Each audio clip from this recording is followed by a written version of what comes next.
যাইছে একটা গোস্তের টুকরা নিয়া শাহজালাল ইয়ামিনীর বাড়ির কাছ থেকে নিয়া ওই গুরু গোবিন্দ বাদশার সামনে নিয়া পালাইছে। হিন্দু মানুষটা ওই মানুষগুলা তো কখনো গরুকে এটা দেখতে পারে না, গরু আর মা গরুর গোস্ত এরা এগুলা দেখতে পারে না, দেখলে রাম রাম রাম বইলা চেতে। ও বাবারা, গুরু গোবিন্দ বাদশার বাড়ির সামনে একটা গোস্তের টুকরা পালানোর সাথে সাথে গুরু গোবিন্দ বাদশা বলে, কে রে আমরার মারে জবাই করলো, কে রে আমরার মারে জবাই করলো। এই কথা চিন্তা কইরা এবার খোঁজ খবর নিয়ে লক্ষ্য করে দেখতেছে হযরতে বুরহানুদ্দিনের বাড়ির সামনে ওই গরু জবাই করা হয়েছে। বুরহানুদ্দিন রহমাতুল্লাহ আলাইহির বাড়ির সামনে যাইয়া বুরহানুদ্দিন আউলিয়ার ধরে আনা হয়েছে। এরে বুরহানুদ্দিন, তুমি কেন গরু জবাই করলা? তুমি কি জানতা না সনাতন ধর্মাবলম্বীরা গরুর গোশত পছন্দ করে না? এরা গরুকে মায়ের মতো জানে, এরা গরুরে বড় শ্রদ্ধা করে, গরুর দুধ খায় তারা বড় মা মানে কইরা, কিন্তু আবার মায়ের জুতার মায়ের পিঠে চামড়া দিয়া জুতো পরে।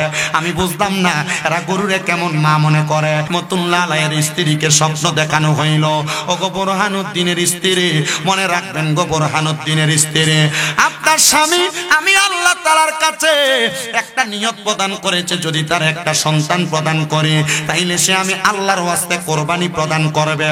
আজকের মাহফিলের মধ্যে কত মানুষ এত দান সদকা করে এরার মনের আশা পূরণ করবার লাগা, কত মানুষ দান করে এরার মা কবরে কবর আযাব মাফ করাইবার লাগা, কত মানুষ অসুস্থ সুস্থ হওয়ার জন্য দান করে, কত মানুষের কামাই রুজিতে বরকত নাই বরকতের লাগা দান করে। এ আমার বাবা হযরতে বুরহানুদ্দিন রহমাতুল্লাহ আলাইহির স্ত্রীকে স্বপ্ন দেখানো হইল, আপনার গর্ভের মধ্যে একটা সন্তান প্রদান করা হবে, ওই সন্তানটা হবে একটা ছেলে সন্তান। যখন এই স্বপ্ন দেখা হয় হযরতে বুরহানুদ্দিন রহমাতুল্লাহ আলাইহি আল্লাহ তাআলার কাছে ইবাদত করে করে শুকরিয়া আদায় করে। ও বাবা, যখন ওনার সন্তান দুনিয়াতে আগমন করলো, সন্তানের নামটা দিল হযরতে গুলজারে আলম, বাংলাদেশের প্রথম শহীদ যার নাম হযরতে গুলজারে আলম। ওই গুলজারে আলম এখনো পর্যন্ত বুরহানুদ্দিন রহমাতুল্লাহ আলাইহির মাজারের পাশে ছোট্ট একটা মাজার দেখবেন, সেই জায়গার মধ্যে এখনো অবস্থিত। উনি যখন দুনিয়াতে জন্মগ্রহণ করলো, জন্মগ্রহণ করার পরে হযরতে বুরহানুদ্দিনকে স্বপ্ন দেখানো হইল, আপনি যেই নিয়ত করেছেন সেই নিয়তটা পূরণ করেন না। উনি আবার আল্লাহর রাস্তার মধ্যে একটা গরু কোরবানি করতে লাগলেন। ওই গরুটা কোরবানি কইরা সিলেটের ওই অঞ্চলের মধ্যে আগে কোনো মুসলমানই ছিল? আপনাদের কথা বলেন না, কষ্ট হইতেছে আপনারা? এই বছর প্যান্ডেলটা আর স্টেজটা একটু উঁচা হয়ে গেছে, শ্রোতাদের সাথে বক্তার দূরত্বটা অনেক বেশি, এলাকা তারা মোটামুটি কাছে নাই দেখা তার আওয়াজের নমুনাটা বোঝা যাচ্ছে না। আবার রিঙ্কু মাইক এরা তো মাশাআল্লাহ মুন্সিবাজারের সাউন্ড ঠিক আছে, কিন্তু স্ট্যান্ড যে দিছে বড়, এটার লাগা তারাও আমার ভালো করে দেখতে পারতেছে না, একটা আন্ডারস্ট্যান্ডিং হইতেছে না। আপনাদের কি কষ্ট হইতেছে কোনো? তবে ওই কাঁঠাল ফাঁকলে সলা খায় না আপনার এলাকায়? সলানি বলেন আপনারা? না না, মানে সলা সলা সলা চিনছেন তো আপনারা? সলা বলেন না? আপনারা কি বলেন? আমাদের এলাকায় এটার সলা বলে। ওই যে নারকেল টারকেল খাইয়ে ফেলেছে, এটার কি বলেন আপনারা? টুলা। ওই টুলা আমরা কুমিল্লার সলা, মানে আমরা কুমিল্লার সলা, আপনারা টুলা, আর আপনারা টুলা আমরা সলা, বুঝছেন না আপনারা? ও দেখবা ও কাটল যদি ফাঁকে ফাঁকার বাদি দিয়ে দেখবো ও টুলা কাটল খাইলা, খাইনি মাতে না, খাইনি, খাইলে দেখবা ও কাটল আর বালা লাগে নিবা, খাওয়া লাগে না। তা আমার লাগে রোজ দেখছো নি ওখান দিয়ে মানুষ নাই যে মাঝখানে মাঝখানে মনে দিয়ে টোলা খাইছে। যদি সম্ভব হয় তাহলে আগে বইবা, আর যদি না হয় দরকার নাই, কারণ যে ঠান্ডা বা তুমি তোমার জায়গা বইয়া যে গরম করছো বাদে ওখানে উঠিয়া তুমি ঠান্ডা জায়গা দুইটাই নি লাগে এমন ঠিক আছে নাকি? তা ও চলতো নি। আল্লাহ কবুল করো, ধরে কোন আমিন, মোহাব্বতের আওয়াজে কোন না আমিন। মাদ্রাসার নাম কি? কবাইরে করে দি হযরত আবু বকর সিদ্দিক রাদিয়াল্লাহু তাআলা আনহু হাফিজিয়া মাদ্রাসার ছাত্র ভাই এরাও আছে আলহামদুলিল্লাহ। কোন আল্লাহ ওনাদের এলেমে ওনাদের সিনাতে এলেমে নূর দান করুক, আমিন পড়েন। এ আজকে আপনারা যা দোয়া করবেন এরা যখন আমিন আমিন বলবে এদের দোয়া কবুল হবে, আমিন পড়েন। কারণ ওনারা তলেবুল এলেম, আমাদের সবার চাইতে সাধারণ পাবলিকের চাইতে তলেবুল এলেমের দোয়া তাড়াতাড়ি কবুল হয়। মারহাবা, আরো জোরে পড়েন না মারহাবা। ও আমার বাবাজিরা বন্ধুরা, সিলেটের জমিনের মধ্যে কোনো মুসলমান নাই, কি নাই? কথা বলেন না কি নাই? কোনো মুসলমান নাই। তখন হযরতে বুরহানুদ্দিন আউলিয়া কি করলেন? উনার গরুটা কুরবানি কইরা গোশতগুলা কাইটা উনি ওনার বাড়ির সামনে ফালাইয়া রাখলেন। কাক পক্ষীরা আইসা ওনার গোশতগুলা খাবে। কিন্তু এমন টাইমে একটা কাক আইসা একটা গোশতের টুকরা নিয়া শাহজালাল ইয়ামিনীর বাড়ির কাছ থেকে নিয়া ওই গরু গোবিন্দ বাদশার সামনে নিয়া পালাইছে। হিন্দু মানুষটা ওই মানুষগুলা তো কখনো গরুকে এটা দেখতে পারে না, গরু আর মা গরুর গোশত এরা এগুলা দেখতে পারে না। দেখলেই রাম রাম রাম বইলা চেতে।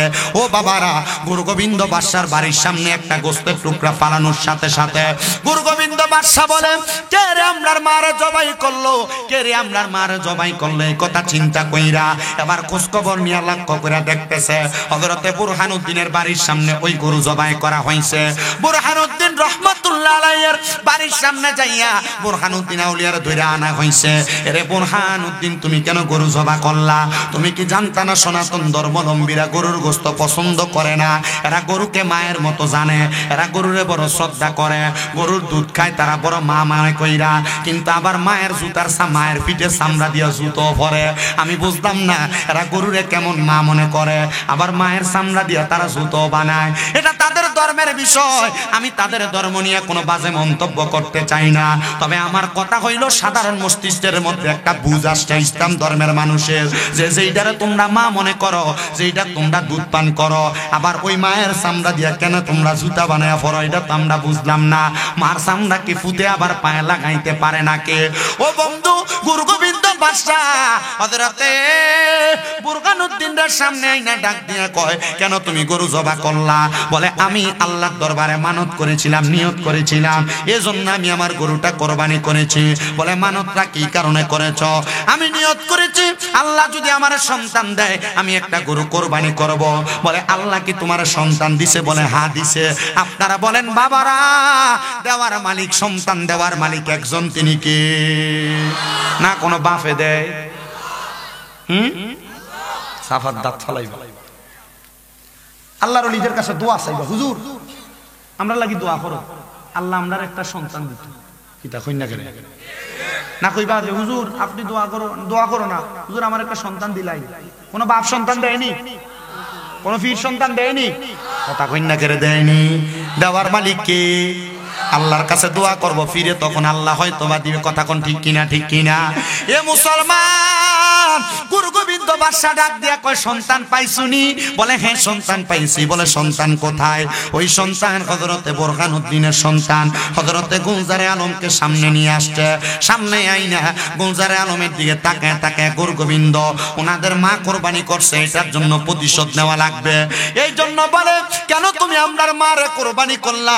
এই জন্য আমি তোমার সন্তান দ্বারে এই মুহূর্তে আমাদের সামনে বলি প্রদান করব। এবার হযরতে গুলজার আলমের গর্দানের মধ্যে আঘাত করেছে, হযরতে বুরহানুদ্দিনের গর্দানের মধ্যে আঘাত করেছে। কিন্তু বুরহানুদ্দিন আউলিয়া দুনিয়া থেকে বিদায় হওয়ার আগে একটা চিঠি লেখছে, ও ইয়ামেনের বড় বড় আল্লাহর ওলিরা, আমাদেরকে তো আপনারা পাঠাইছেন বাংলার জমিনে, শিহটের জমিনে ইসলাম প্রচার করার জন্য, কিন্তু আমার সন্তানটা জন্ম নেওয়ার পরে তারা আমার সন্তানরে ডাইরেক্ট জবাই করে মারছে। আপনারা কেন এখনো পর্যন্ত আগমন করেন না? তখন হযরতে শাহজালাল ইয়ামিনী বিনা কাপড়ে, বিনা সামান নিয়া, শুধু নামাজের একটা মুসল্লা নিয়া ইয়ামেন দেশ থেকে আগমন করেছেন বাংলাদেশের দিকে। আস্তে আস্তে গর্ব হযরতে বুরহানুদ্দিনের চিঠি পাইয়া হযরতে শাহজালাল ইয়ামিনী উপমহাদেশের উপরটা ঘুইরা আপনাদের সিলেটের জমিনে আগমন করেছে। আমাদের কুমিল্লা শহরের একবারে পূর্বাঞ্চলে শাহজালাল রহমতুল্লাহ আলাইহির আস্তানা নামক একটা জায়গা আছে। উনি আসার সময় ওই জায়গার মধ্যে আরাম করেছিলেন। কুমিল্লা বিবির বাজারের পাশে কটক বাজার, ওই জায়গা থেকে আপনাদের এই অঞ্চল পর্যন্ত আগমন কইরা হযরতে শাহজালাল ইয়ামিনী যখন ইসলামের দাওয়াত দেওয়া শুরু করবে, দাওয়াত দেওয়া শুরু করার আগে হযরতে শাহজালাল ইয়ামিনী সুরমা নদীটা পাড়ি দিবে। এখন কেমন স্রোত, আগে কিন্তু আরো বহুত স্রোত ছিল। পানির তলদেশ তার পানির প্রকম্পন কমার কারণে এখন স্রোতের গতিটা একটু কম কম দেখা যায়। শাহজালাল ইয়ামিনী ওই জায়গাটা পার হবে, মুসলমান ফকিরদের আগমন আগমন দেখা গৌর গোবিন্দর মাথাটা তো পাগলের মতো হয়ে গেছে। সে চিন্তা করলো শাহজালাল ইয়ামিনীকে এখানে আসতে দেওয়া যাবে না। ওই নদীর মাঝখান দিয়া পারে পারে কত বড় বড় পাথর দিয়া দিছিল। শাহজালাল ইয়ামিনী কয় কোন নৌকা নাই, কি দিয়া পার হব? আল্লাহর অনির আল্লাহর কাছে দোয়া করলে আল্লাহ তাদেরকে রাস্তা বাতলায়া দেয়। শাহজালাল ইয়ামিনী 2 রাকাত নামাজ পড়ছে গো। নামাজ পড়া আমার আল্লাহ তাআলার কাছে দোয়া করে। যেই নামাজটা পড়ছিল ওই নামাজের নাম হলো সালাতুল হাজতের নামাজ। এ মুসলমান, যদি কখনো বিপদে পড়া যান, কোন বিপদের টেনশনের মধ্যে পড়া যান, তখন 2 রাকাত নামাজ পড়বেন, যে নামাজের নাম সালাতুল হাজতের নামাজ। বলে হুজুর সালাতুল হাজতের নামাজটা কেমনে পড়ে? ইমাম সাহেবের কাছে এসে প্রশ্ন করবেন। সালাতুল হাজতের নামাজ অন্য কোন নামাজের মতো না। সালাতুল হাজতের নামাজ হলো আল্লাহু আকবার বলে নিয়ত বানবেন, সানা পড়বেন, আউযু বিল্লাহ বিসমিল্লাহর পরে সূরা ফাতিহা পড়বেন। প্রথম রাকাতে একটা সূরা মিলাইবেন, প্রথম রাকাত শেষ কইরা দ্বিতীয় রাকাতে সূরা ফাতিহা পড়বেন। সূরা ফাতিহার সাথে 3 বার 7 বার, 3 বার 5 বার, 7 বার, 10 বার, 11 বার, পারলে 70 বার সূরা ইখলাস তেলাওয়াত করবেন। কইরা দ্বিতীয় রাকাতে রুকু সিজদা করবেন। কিন্তু সিজদার মধ্যে যাইয়া 3 বার সুবহানা রাব্বিয়াল আলা বইলা আপনার মনে যত হাজত আছে, যত টেনশন আছে, যত বিপদের কথা আছে, সিজদার মধ্যে যে আল্লাহর কাছে হাজতগুলার কথা বলবেন। ও বন্ধুরে, এই নামাজটার নাম সালাতুল হাজতের নামাজ। অনেকে বিদেশ যাইতে পারেন না, অনেকের অভাব অনটন ছাড়ে না, অনেকের বিপদ আপদ ছাড়ে না, অনেকের ব্যবসায় বরকত হয় না, অনেকের কোনো ভালো কাজে হাত দিলে কাজগুলা হয় না। আমি বলবো আপনার জন্য সালাতুল হাজত, আপনি সালাতুল হাজতের নামাজটা পড়েন রে বাবা। শাহজালাল ইয়ামিনী 2 রাকাত নামাজ পড়া আল্লাহর কাছে দোয়া করে, আল্লাহ ওই পারে কেমন করে পানি দিয়া যাব? আমরা তো ওই পারে পানি দিয়া যাওয়ার দরকার, যেই জায়গার মধ্যে বিধর্মী মানুষেরা ইসলাম ধর্মের প্রচার প্রসার করতে দেয় না, আমরা সেই জায়গার মধ্যে তাবলীগের দাওয়াত দিব। শাহজালাল ইয়ামিনীর কাছে একটা গায়েবী আওয়াজ আসছে, এ হযরতে শাহজালাল ইয়ামিনী, আপনি আপনার নামাজের মুসল্লাটা সুরমা নদীর উপরে বিছায়া দেন না, এটার উপরে ভর কইরা আপনি এই নদীটা পাড়ি দেন। শাহজালাল ইয়ামিনী বলে, ওই সুরমা নদীর উপরে আমি আমার নামাজের মুসল্লাটা বিছায়া দিয়া আমি আল্লাহু আকবার জপতে জপতে, আমি লা ইলাহা ইল্লাল্লাহ জপতে জপতে সুরমা নদীটা পাড়ি দিয়া সামনের দিকে অগ্রসর হইলাম। যাওয়ার পরে ওই জায়গার মধ্যে আমাদের কি ইসলামের দাওয়াত দিতে দিবে না, আমাদের সঙ্গে যুদ্ধ প্রচলন হইতেছে। আমরা আল্লাহু আকবার বলে পাথর দ্বারা যুদ্ধ করি, কিন্তু তারা আমাদের গায়ের দিকে তারা তীর বল্লম নিক্ষেপ করে। আমরা আল্লাহু আকবার বলে পাথর নিক্ষেপ করি। সামনের দিকে যাইতে যাইতে শাহজালাল ইয়ামিনীর সঙ্গে যখন তারা যুদ্ধ করে পারে না, 360 আউলিয়ার সঙ্গে যখন তারা যুদ্ধ করে পারে না, তারা চিন্তা করলো শাহজালাল ইয়ামিনীরে কেমনে থামানো যায়। তারা তো মুসলমান, মুসলমানের কয়েকটা আদবের বিষয় আছে। হযরত শাহজালাল ইয়ামিনীকে যুদ্ধ থামানোর জন্য গুরু গোবিন্দ বাদশা 10টা মহিলাকে শরীরের জামা কাপড় উলঙ্গ কইরা শাহজালাল ইয়ামিনী সহ 360 জন আউলিয়ার সামনে ছাইরা দিছে। 360 জন আউলিয়া, আল্লাহর ওলিরা উলঙ্গপনা পছন্দ করে না, আল্লাহর ওলিরা বেহায়াপনা পছন্দ করে না, আল্লাহর ওলিরা বেপরদা পছন্দ করে না, আল্লাহর ওলিরা কোনোদিন বেহায়াপনাকে সাপোর্ট করে না। কিন্তু আপনাদের এলাকার অনেক জায়গার মধ্যে দেখবেন, আছে কিনা জানি না, বিভিন্ন জায়গার মধ্যে পেছন দিয়া উরুস মুবারকের নাম দিয়া বেরিয়েতে না বাউল গান করে এমন বন্ডর বাবা আছে না না? কথা বলেন আছে না নাই? এরা সুন্নি দাবি করে, এরা মুসলমান দাবি করে। যারা অলির উরুসের নাম দিয়া তারা বেদি দিয়া গান বাজনা করে, যারা বাউল গান করে, এরা সুন্নি, এরা ভণ্ড। এদের সাথে সুন্নিদের কোনো সম্পর্ক নাই। এরা মহিলা দিয়া বাউল গান করে। আল্লাহর কসম কোন কোরআনে হাদিসের কোন জায়গার মধ্যে নাই। আল্লাহর কসম কোন আল্লাহর ওলি বইলা দিয়া যায় নাই তোমরা আমাদের নাম দিয়া উরুস মুবারক করে তোমরা বাউল গান করো। যারা বাউল গান করে তারাও সুন্নি দাবি করে। এই জন্য আমরা বাতিল ফেরকার সবাইরে জানান করে দিতে চায়, যারা বাউল গান করে, যারা মহিলা দিয়ে শিল্পী আইন মাজারে গান বাজনা করে, সুন্নিয়তের সঙ্গে এদের সঙ্গে কোনো সম্পর্ক নাই। এবার আপনারা বলেন, এদের সাথে আমাদের কোনো সম্পর্ক আসেনি? আসেনি। এরার কারণে সুন্নিরারে মানুষ ভণ্ড কয়, কথা কন্যা ঠিক কিনা? এই জন্য মনে রাখবা, যারা মাজারের মধ্যে বেড়ি দিয়ে গান বাজনা করে, মাজারের মধ্যে বেরিয়ে ঢুকায়, যারা মাজারের মধ্যে বাউল গান করে, এরা ভণ্ড।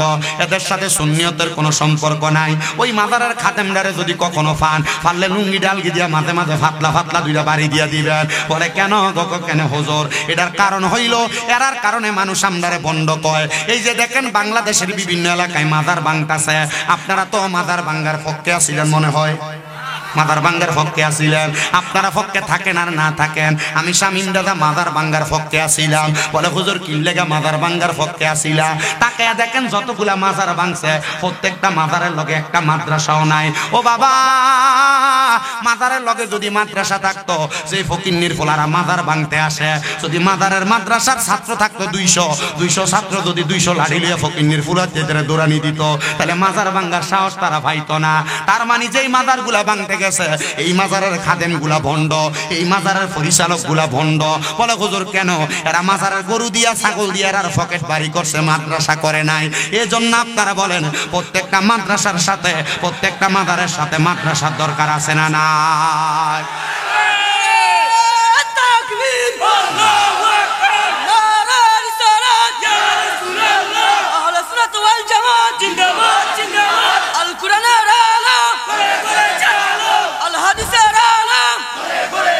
এবার এই জন্য আমি আজকে কমলগঞ্জের বক্সিটিলার জান্নাতের বাগান মাহফিল থেকে সোশ্যাল মিডিয়ার মাধ্যমে সানরাইজ ভিজুয়ালের আমার ভাই আছেন, আপনাদের মাধ্যমে সব মাজার ব্যবসায়ীদেরকে একটা এলান জারি করে দিতে চাই। আমি মাজারের পক্ষের মানুষ, তবে আমি ওই মাজারে দান করি যেই মাজারের সাথে মাদ্রাসা আছে। যেই মাজারের সাথে মাদ্রাসা নাই, এই মাজার বাতিল ফেন্তিরা ভাঙবে, এটাই নিশ্চিত। এখন থেকে সতর্ক হও, যদি আল্লাহর ওলিদের মাজারকে টিকিয়ে রাখতে চাও, প্রত্যেকটা মাজারের সাথে সাথে একটা একটা এতিমখানা মাদ্রাসা চালু করো। কথা বলেন ঠিক কিনা? মাদার দিয়ে ব্যবসা আর চলবে না। মাদার দিয়ে ব্যবসা করে নিজের পকেট ভারী করছে, এখন মাদার ভাঙবে। কথা কন না কেন? আমি এর লাগে মাদার ভাঙ্গার পক্ষে আসলাম, কারণ আমি খবর নিয়ে দেখছি যতগুলা মাদার ভাঙতে গেছে একটা মাদারের ভিতরে মাদ্রাসা নাই। কথা কন না কেন? মাদারের ভিতরে গরু ছাগল আইছে আর খাদেম সাহেবরা পকেট মোটা করছে। কথা কন না কে রে? ঠিক কিনা? ঠিক আছে নি আব্বা? হিদানচুরি এর লাগি তো কইলাম ও মাজারের খাদমরা যদি ফাও লুঙ্গি আলগি দিয়া পাতলা করে দিতে পারে দিতা। ঠিক আছে নি ভাই সাহেব? এরা আল্লাহর ওলির নাম দিয়ে ব্যবসা করে। সুন্নিয়তের মাঝে দুইটা দল, অবু মন্ডল মাতে না, ঠিক নি? আল্লাহ কি সাফিটান মারবো রে বাবা। হ্যাঁ জালিবাত নি নরমাল কইছো তুমি, গরম রড দিয়ে মারতো মানে একটা বাড়ির লোক একটা দাগ লাগতো। এটা মাতে না মেম্বার? মাতে মাতে। আল্লাহ আমরারে কবুল করতো। জোরে কোন আমিন, মোহাব্বতের আওয়াজে কোন আমিন। এ মুসলমান, এ নবীর উম্মতের দল, আশিকে রাসূল ভাই বাবারা, একটু গভীর মনোযোগ দিয়ে বয়ানটা শ্রবণ করার চেষ্টা করবেন। তো যেই কথার মধ্যে ছিলাম, আল্লাহর ওলিরা কখনো বন্ডামিরে সাপোর্ট আসতে বেশি, আল্লাহর ওলিরা কখনো বন্ডামিরে সাপোর্ট।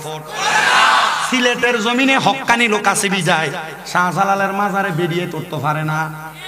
সিলেটের জমিনে আল্লাহর হক্কানি বান্দারা আছে বিজায় শাহপুরানের মাজারে বেরিয়ে উঠতে পারে না।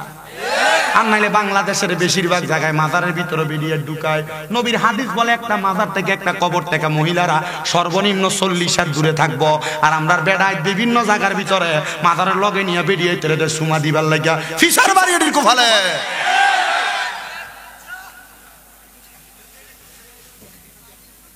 কষ্ট হয় আপনারা? খাদে মুগু খিতা কর ঘুরে খ লুচ্চা খাদে মুগু খিতা লুচ্চা খাদেম। ঠিক আছে নি? আমরা আল্লাহর ওলির পক্ষে, আমরা মাজারেরও পক্ষে। তবে যেই মাজারের লগে মাদ্রাসা আছে, যে মাজারের খাদেম নিজের পকেট মোটা করে না, ও পয়সা দিয়ে এই তিনটারে সালা মাতে নাবি। ঠিক কিনা? আল্লাহ আমরারে বুঝার তৌফিক দান করুন। জোরে বলেন আমিন। শাহজালাল ইয়ামিনী সহ 360 আউলিয়ার সামনে উলঙ্গ মহিলা ছেড়ে দিছে 10 জনকে। এই 10 জন মহিলা যখন সামনে আসতেছে, কেমনে যুদ্ধ করব, কেমনে যুদ্ধ করব রে? শাহজালাল ইয়ামিনী ডাক দিয়া কয়, আমরা তো উলঙ্গ মহিলাদের সামনে যাইতে পারবো না। এমন টাইমে হযরতে গেসুদারাস কাল্লাসা রহমত, নাম শুনেন নাই? কাল্লাসার নাম শুনেন নাই? গেসুদারাস কাল্লাসা রহমাতুল্লাহ আলাইহি, ওনার দেহটা কোন জায়গায় আছে এটা আপনারা কি বলতে পারেন? ওনার দেহটা কোথায় আছে? ওইখানে শুধু কেল্লা শহীদ, কেল্লাটা আছে, আহমদ গেসুদারাজের কেল্লাটা আছে, কিন্তু দেহটা কারো জবানে শুনছিলাম বাহুবলের দিকে কোথাও। বাকিটা আমি জানি না, বাকিটা আল্লাহ মালুম। আমি ঘটনায় যতটুকু পড়েছি অতটুকু আপনাদেরকে বলছি। আপনাদের কষ্ট হচ্ছে কোনো? কয়টা বাজে? 1 ঘন্টা 12 মিনিট হইছে। এটা কিটা?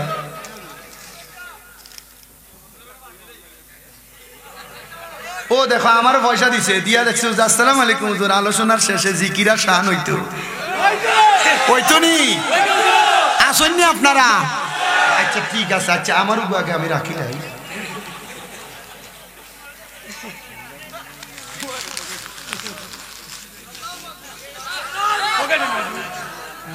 তুমি নি দিস?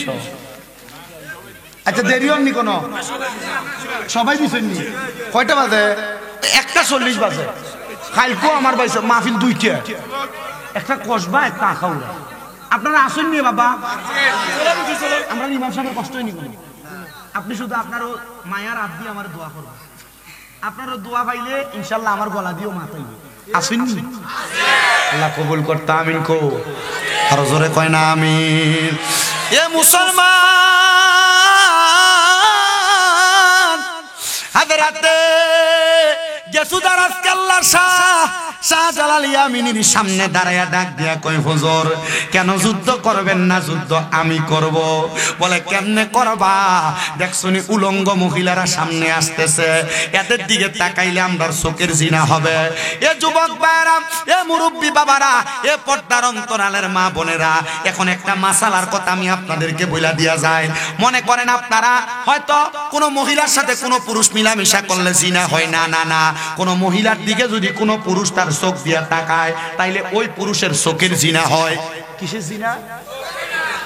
আপনি আপনার তালতো বইনারে ভালো করে শুনেন। তালতো বই বড় ভালো লাগে তাইতে তোমার সাউন্ড যাইবো, সাউন্ড যাইবো। তুমি তোমার বাবির দিকে ওলা ওলা বেশ সুন্দর বাবি, মাতে না দেখা যাইবো নি? কথা মাতে না দেখা যাইবো নি? আর তুমি যে তোমার বউ রেখো যে যাও না আমার ছোট ভাই, তোমারও তো ছোট ভাই, দোয়া বাদ ভাইয়া জি না। আল্লাহ নবী বলছে একটা দেবর তার ভাবির জন্য কালসাপের মতো, মৃত্যু সমতুল্য। কালসাপ কামড় দিলে যেমন মানুষ মারা যায়, একটা দেবর তার ভাবিরে দেখলে ওই মহিলা তেমন মারা যায়। এই মহিলার অবস্থা ঠিক থাকে না, এই মহিলা দাইয়ুসে রূপান্তরিত হয়ে যায়। এজন্য দেবর ভাবি গায়ে হলুদের অনুষ্ঠানে তিরিং বিরিং করে নাচা বন্ধ করতে হবে, বন্ধ করতে হবে। গায়ে হলুদের নামে ডিজে পার্টির কনসার্ট বেহায়াপনা বন্ধ করতে হবে, বন্ধ করতে হবে। ঠিক আছে নিকা? আল্লাহ বুঝার তৌফিক দান করুন। জোরে কোনা আমি।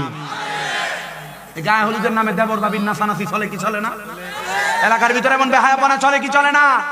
আবার এরা বলে এই বিয়ের মাধ্যমে যে সন্তান জন্ম নিবে সন্তান একটা আল্লাহওয়ালা সন্তান হইতো।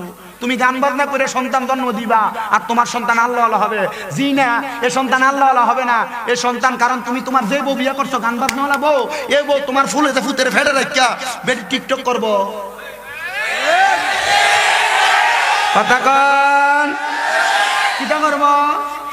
তো দেখবা এখন আর ওই ফুলারে আর ভাত খাওয়ানি যায় না। মোবাইলে যদি টিকটক লাগে ফুলা ভাত খায়, ফুলা খান দেয়। টিকটক না লাগাই দিলে ফুলারে গান না লাগাই দিলে ফুলা আর খানা খায় না। আছে না নি ভাইসা?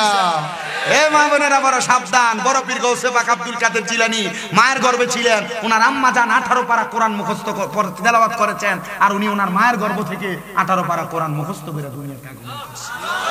তো তুমি যদি তোমার সন্তানকে কোরআনওয়ালা বানাইতে চাও, সন্তান গর্ভে নিয়ে কোরআন পড়ো। আর ভিডিও হন ফেটে সন্তান আসলে লড়তে পারে না। আব্বা আসুন কে রে, আসুন সামনে আইয়েন না, একটু সামনে লারা সারা খান না। আল্লাহ আমরারে কবুল করতে আমিন কর। আর মোহাব্বতে বলেন আমিন।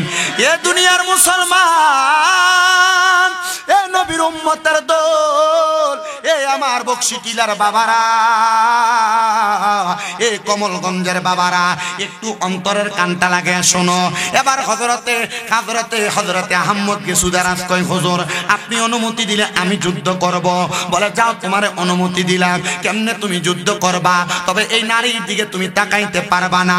হযরতে গেসুদারাজ কেল্লা শাহ রহমাতুল্লাহ আলাইহির চুলগুলা ছিল লম্বা বাবরি চুল।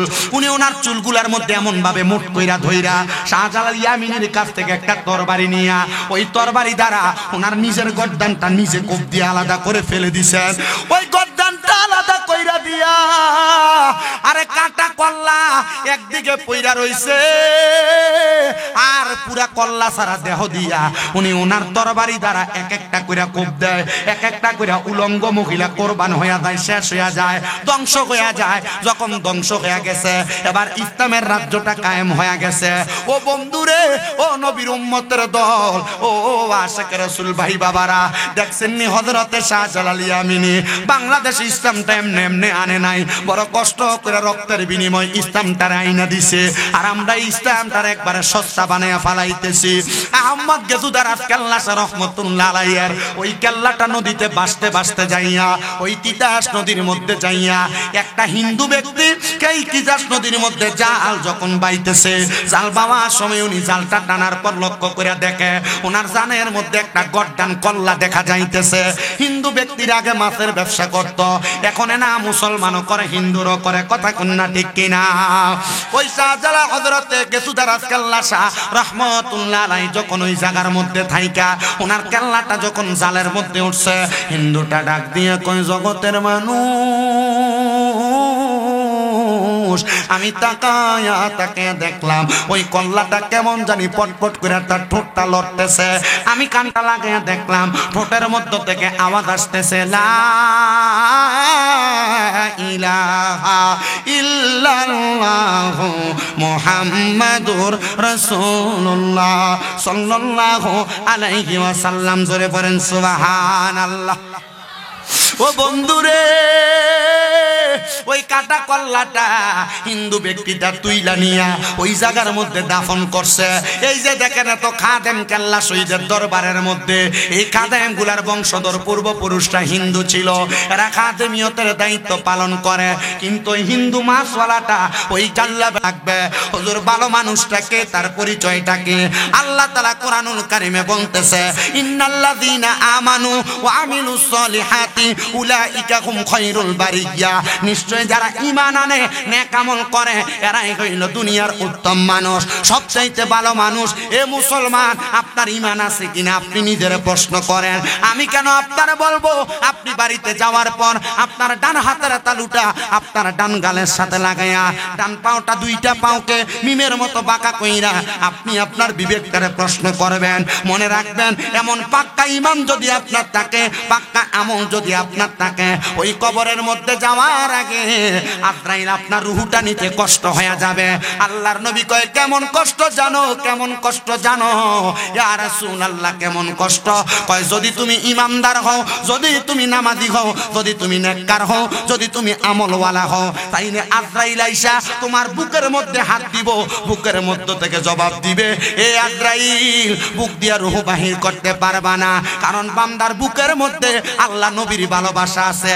এ পর্দার অন্তরালের মা আম্মু জিরা গো, মনোযোগ দিয়া শোনো, যদি তুমি ঈমান আমল ঠিক রাখো, 5 ওয়াক্ত নামাজ পড়ো, আজরাইল আইসা তোমার মুখের মধ্যে হাত দিবে রূহ কবজ করার জন্য, তোমার রূহ কবজ করতে পারবে না, কারণ তোমার কপালের মধ্য থেকে আওয়াজ আসবে, আজরাইল বান্দা তো 5 ওয়াক্ত নামাজ পড়েছে, নামাজের সিজদার মধ্যে যাইয়া সুবহানা রাব্বিয়াল আলা বইলা আমার আল্লাহ তাআলার একাত্মবাদের প্রশংসা করেছে। জবান খুলে বলেন সুবহানাল্লাহ। এ মুসলমান, এ নবীর উম্মতের দলেরা, এই বান্দার যখন মুখ দিয়ে রূহ কবজ করা যাবে না, আজরাইল যে বান্দার ডান দিকে হামলা করবে, ডান দিক দিয়ে বাধা দিবে। এই আজরাইল, আমরা তো হইলাম বান্দার ডান দিক দিয়ে তার মা বাবার খেদমত, বান্দার রূহ কবজ করতে পারবা না। বলে কেন কেন কেন? বলে বান্দা মা বাবার খেদমতে চিরস্থায়ী ছিল, বান্দার বাম দিক দিয়ে হামলা করবে, বান্দার বাম দিক দিয়ে হামলা করে রূহ কবজ করতে পারবে না। বলে কেন কেন কেন রে কেন? বলে বান্দার বাম দিক দিয়ে হইল দান এবং সাদাকা, এই জন্য বান্দার রূহ কবজ করতে পারবে না। বলে হুজুর বান্দার রূহকে আজরাইল কবজ করবে না? বলে হ্যাঁ, রূহ কবজ করবে। কেমনে রূহ কবজ করবে? বলে বান্দা যখন ইন্তেকালের আগে কালেমা পড়বে, লা ইলাহা ইল্লাল্লাহু মুহাম্মাদুর রাসূলুল্লাহ, বান্দার মুখ দিয়ে একটা বাতাস বের হবে, ওই বাতাসের মাধ্যমে বান্দার রূহ কবজ করা হবে। বান্দা টের পাবে না ছোট্ট বাচ্চা যখন কান্না করে মা মাথার মধ্যে হাত তুলে দিলে বাচ্চা যেমন ঘুমায়া যায় ইমানদার বান্দা তেমন ভাবে ঘুমায়া যাবে জান্নাত ইমানদার বান্দার রূহকে স্বাগতম জানাবে কিন্তু কোন বেঈমান যদি মারা যায় বেআমল লোক যদি মারা যায় দেখবেন আপনাদের এলাকার অনেক মানুষ মারা যায় বিছানার মধ্যে প্রস্রাব পায়খানা করে দেয় অনেক মানুষ মারা যায় বিছানার মধ্যে মানুষগুলা জিহ্বার মধ্যে কামড় দিয়ে মারা যায় অনেক মানুষ মারা যায় মারা যাওয়ার সময় চোখ উল্টে দিয়ে মারা যায় অনেক মানুষ মারা যায় নাকে মুখে দিয়ে রক্ত বাইর হয় একবারও তো চিন্তা করলা না মানুষ কেন এত কষ্ট পায় মারা যায় জানো মানুষ কেন এত কষ্ট পায় মারা যায় আজরাইল যখন সামনে আসে আজরাইলের ভয়ঙ্কর চেহারা দেখা মানুষ বিছানার মধ্যে প্রস্রাব পায়খানা করে দেয় আজরাইল সামনে আসলে আজরাইলের সঙ্গে কথা বলার চেষ্টা করে আমার আর একটু সময় দাও তখন বান্দার দুই চোয়ালের মাঝখানে জিহ্বাটা আটকায়া যায় বান্দা আজরাইলকে চোখের ইশারা দিয়ে বোঝানোর চেষ্টা করে তখন বান্দার চোখটা উল্টে যায় আজরাইল যখন বান্দার বুকের মধ্যে থাবা দেয় রূহ কবজ করার জন্য তখন বুকের মধ্য থেকে এই বান্দাটা চাপটা সহ্য করতে না পাইরা বান্দার গায়ের সাহারকগুলা টাস টাস করে চিরে যায় হাতের রগগুলা চিরে যায় পায়ের রগগুলা চিরে যায় রক্ত চলাচল করতে পারে না বান্দার নাকে মুখে দিয়ে রক্ত বের হয়ে যায় এই আমার বকশি টিলার বাবা এ বকশি টিলার আম্মুজিরা এ প্রবাসী ভাইয়েরা দেশ বিদেশ থেকে দেখনেওয়ালা ভাই বাবারা মনে রাখবা যদি দুনিয়ার জমিন থেকে ঈমান নিয়ে ইন্তেকাল করতে চাও তাইলে তিনটা কাজ করবা ওয়াবুদুল্লাহ আল্লাহর ইবাদতটা বেশি বেশি করে করবা ওয়ালা তুশরিকু বিহি শাইয়া আল্লাহর সঙ্গে শিরিক করবা না আল্লাহ ছাড়া কারোর কাছে মাথা অবনত করবা না আল্লাহ ছাড়া কারোর কাছে কোনো কিছু চাইবা না আর ওয়াবিল ওয়ালিদাইনি ইহসানা আম্মা আব্বার প্রতি ইহসান করবা কিন্তু আমাদের সমাজ এত নিকৃষ্ট আমাদের সমাজ এত নিচে নেমে গেছে সন্তানরা বিবাহ করার পর মা বাপরে দাম দিতে চায় না আম্মা আব্বারে সম্মান দিতে চায় না আম্মা আব্বারে জুদা করে দেয় আমি বড় অবাক হয়ে গেলাম নারায়ণগঞ্জের একটা মহিলা আমার কাছে খবর কইছে হুজুর আমার সন্তানটারে আমি বড় কষ্ট করে মানুষ করেছি হুজুর আমার সন্তানের বয়স যখন 2 বছর আমার স্বামীটা অন্য একটা মহিলাকে বিবাহ করে আমার ছাইরা দিয়া চলে গেছে হুজুর আমি পারতাম আমার যৌবনের জ্বালা সহ্য করতে না পাইরা একটা ফেলের কাছে বিবাহ বসতে এই ছেলেটার দিকে তাকায়া আমি আর বিবাহ বসি নাই হুজুর আমার ছেলেটারে কষ্ট করে মানুষের বাড়িতে বাড়িতে কাম করে আমি মানুষ করছি ও হুজুর আমি কষ্ট করে মানুষ করার পর যখন ছেলেটার 22 বছর বয়স স্কুল থেকে কলেজের মধ্যে গেছে আমার ছেলেটা আমারে কয় পড়ালেখা করতে ভালো লাগে না সে নাকি কাজ করবে গার্মেন্টসে চলে গেছে হুজুর 3 মাসের মাথায় একটা মাইয়ার সঙ্গে বৈধ সম্পর্ক কইরা আমার ছেলে বিবাহ করেছে হুজুর গো আমার ছেলেটা আমার কাছে বলে নাই 5 মাসের মাথায় স্বামী মার কাছে বলতেছে মা আপনার না জানে আমি তো বিয়া কইরা ফলাইছি আমি কইলাম পুত্রে তুই আমার একটা মাত্র পুত তোর স্ত্রীকে আমার বাড়িতে আনবি এটা ভালো কথা নিয়ে আয় সন্তান নাকি ওইছেন স্ত্রীটাকে বাড়িতে আনছে কিন্তু স্ত্রীটা 2 মাস এই বাড়িতে থাকার পর বাবার বাড়িতে গেছে এরপর থেকে আর বাড়িতে আসে না সন্তান মাঝে মাঝে মারে দেখতে আসে মা ডাক দিয়া কয় কিরে বউ কেন আসে না ওই সন্তান ডাক দিয়ে কয় মা আপনার বউ বলেছে যদি তারে আমি আর আপনার বাড়িতে আনতে বলি সে আমার নারী নির্যাতনের মামলা দিয়া জেল খাটাইবো মা গো এই জন্য আনি না মা কই ঠিক আছে তারে তার মতো থাকতে দে এবার কিছুদিন পরে ওই সন্তান আর মারে দেখতে আসে না মা ডাক দিয়া কয় হুজুর 2-3 মাস পরে আমার ছেলেটারে আমি চাষারা বাজারে দেখছি দেখার পরে আমি ডাক দিলাম ছেলে আমার সঙ্গে কথা বলতে চাইছে তার বউয়ের চোখ গোরানি দেইকা সে আমার কাছ থেকে চইলা গেছে আসরের পরে দিয়া আমার পুতে বাড়িতে আইসা আমার পায়ের মধ্যে ধরে পড়া রইছে আমার ডাক দিয়া কয় মা আমি আপনার কাছে আসতে পারি না আপনার সঙ্গে দেখা করতে পারি না কারণটা কি জানেননি আমার বউ বলছে আমি যদি আপনার কাছে আসি আপনার সঙ্গে দেখা সাক্ষাৎ করি আমার বউ নাকি আমার মামলা দিয়া জেল খাটাইবো এই জন্য না গো আমি আপনার কাছে আসি না এই মাটা ডাক দিয়া কই হুজুর আমি আমার সন্তানটারে কইছি পুত্রে আমি তো তোর কামাই খাইতে চাই না আমি নিজে যতদিন পর্যন্ত তুই পুতের কামাই না খাইয়া তোরে মানুষ করছি আমার কামাই দিয়া তুই আমার বাড়িতে থাকবি আমি মা তোর কাছে টাকা চাই না আমি সকালে একবার তোরে দেখতে চাই, বিকালে একবার তোরে দেখতে চাই। এই আমার বকশী টিলার বাবা, আসলেই তোমার মা বাপ তোমার কাছে টাকা চায় না, তোমার মা বাপ তোমার কাছে সম্পদ চায় না। মা বাপ চায় সন্তান মা বাবার সাথে সুন্দর একটা ব্যবহার করবে, আচরণ করবে। কিন্তু তোমার বউ তোমার কথায় কথায় বলছে, তোমরা তো 2-3 ভাই, তুমি কেন মা বাপরে একা একা ভাত খাওয়াও, তারাও তো খাওয়াইতে পারে। এই কথা শুই না তুমি যুবক তোমার মা বাপরে আলাদা করে দিছ। মা বাপ এক সপ্তাহ এই ঘরে ভাত খায়, আরেক সপ্তাহ ওই ঘরে ভাত খায়, আরেক সপ্তাহ ওই ঘরে ভাত খায়। মা বাপের খানা নিয়ে এলাকার মধ্যে মেল দরবার করা লাগে। সন্তান রে কেউ যদি এমন মা বাপরে জুদা করে দিয়া থাকো, যাও তুমি মাহফিল থেকে চলে যাও। বলে কেন? পুরা সিলেট বিভাগের বড় আলেম দিয়া ওয়াজ করাইবা আর মা বাপরে বাদ দিতা না, আম্মা আব্বারে ধমক দিবা, এই ওয়াজ দিয়া কোনো লাভ হবে না। বলে হুজুর কেন? মনে রাখবা আল্লাহ তাআলার পেয়ারা হাবিব বলে সাকাতুর রব্বি ফি সাকাতিল ওয়ালিদাইন, আম্মা আব্বার অসন্তুষ্টিতে আমার আল্লাহ অসন্তুষ্ট হয়ে যায়। কত মা বাবা বাড়ির মধ্যে রাত্রবেলা চোখের পানি ফালায়া ফালায়া কান্দে, তারা সন্তান তারারে বাদ দেয় না, তারা সন্তান তারার সঙ্গে সুন্দর ব্যবহার করে না। মনে রাখবারে আমার বকশী টিলার বাবারা, মনে রাখবারে আমার বকশী টিলার যুবকের দলেরা, কেউ যদি এমন মা বাপরে বাদ না দিয়া থাকো, দাও তোমার পাওগুলো আমার সামনে দাও, আমি শামীম রেজা জিব্বা দিয়া তোমার পাওগুলা পরিষ্কার করে দিব। তবুও ওয়াদা করবা এখান থেকে বাড়িতে যাইয়া মা বাবার পাগুলার মধ্যে ধরবা, ধরে বলবা মা ও আব্বা জান, আল্লাহর রাস্তায় আমি সন্তানকে মাফ করে দেন। যতক্ষণ পর্যন্ত তোমার মা বাপ মুখ দিয়া বলছে তোমারে মাফ করে দিছি, ততক্ষণ পর্যন্ত মা বাবার পাও তুমি ছাড়বা না। বলে হুজুর কেন? মনে রাখবা আম্মা আব্বা খুশি হইলে আল্লাহ খুশি হবে। এদেরকে নারাজ রাইকা মক্কা মদিনা যাইবা হজ করবার লাগা কাম হবে না। আল্লাহর নবী কয় রাদার রব্বি ফি রিদাল ওয়ালিদাইন, আম্মা আব্বার সন্তুষ্টিতে আমার আল্লাহ সন্তুষ্ট। অনেকে চিন্তা করে হুজুর বাড়িতে যাইয়া মাপ চাইবো দূরের কথা, আমি তো 2 ঈদের সময় মা বাবার পা ছুঁয়া সালামি করি না।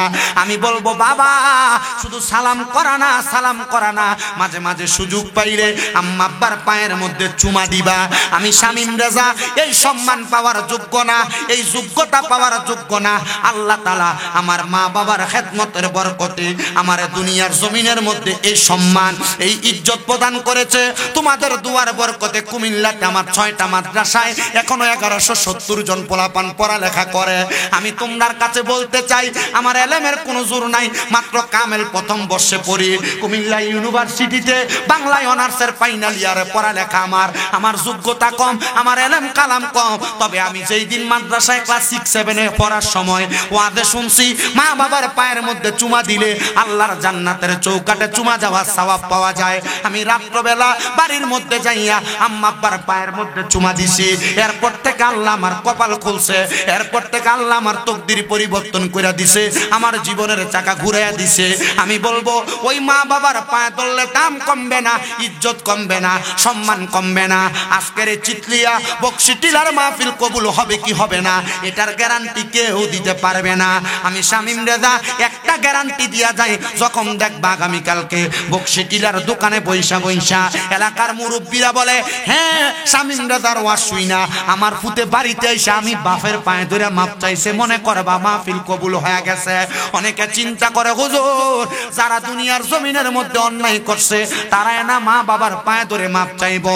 আমি বলবো অন্যায় করো আর না করো, মনে রাখবা মা বাবার পা ধরলে সন্তানের দাম কমে না, ইজ্জত কমে না, সম্মান কমে না। আম্মা আব্বার পায়ে ধরে মাপ চাইবা, যতক্ষণ পর্যন্ত মা বাপ বলছে মাফ করে দিছি ততক্ষণ পর্যন্ত আম্মা আব্বার পাও ছাড়বা না। অনেকে চিন্তা করতে পারে হুজুর যাদের বাড়িতে আব্বা আছে তারা বাড়িতে যাইয়া বাবার পায়ে ধরে মাপ চাইবো, আমার তো আব্বা নাই, আমি কার পায়ে ধরে মাপ চাইবো? আমি বলবো সন্তান চিন্তা করবা না, দোয়া করবা।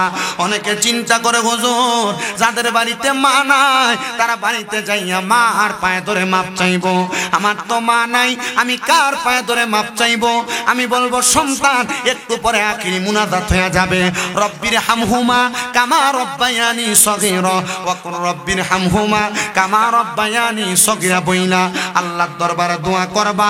আমার বিশ্বাস আল্লাহর নবীজির হাদিস শরীফ পড়িয়া দেখলাম নবী আমার কয় কোন সন্তানের মা মারা যাওয়ার পরে বাবা মারা যাওয়ার পরে ওই সন্তান যদি তার মার জন্য বাবার জন্য রব্বিরহামহুমা কামা রাব্বায়ানি সগীরা বইলা চোখের মণিকোটার মধ্যে একটা মাছির মাথা পরিমাণ পানি চাইরা দিয়া কান্দে, ওই পানি মাটিতে পড়ার আগে আল্লাহ তাআলা তার মা বাবার জীবনের গুনাহ মাফ করে দেয়।